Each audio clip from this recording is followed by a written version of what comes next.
مانځنه پس شپږ رکعاتو فضیلت دي کې دوه قسمه روایت راغلي دي. یو نبی کریم صلی الله علیه وسلم فرمای من صلى بعد المغرب 6 رکعات چا چې د ماښام د مانځنه پس شپږ رکعاته وکړل فيما بينهن بسوء عدلن له بعبادة 12 سنة. ډیر خوندور او فضیلت والا حدیث مبارکه دی.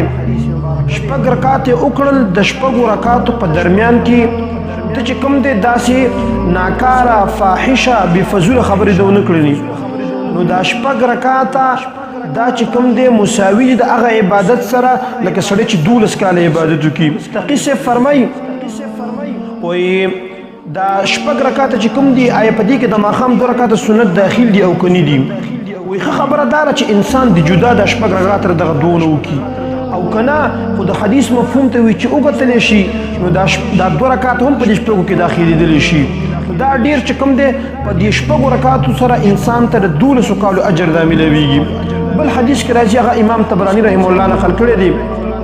هغه فرمایي وی من صلى بعد المغرب چا چې د ماښام د مانځنه په شپږ رکعاته وکړو دنه به الله تعالی ګناهونه به ټول الله تعالی معاف کړي.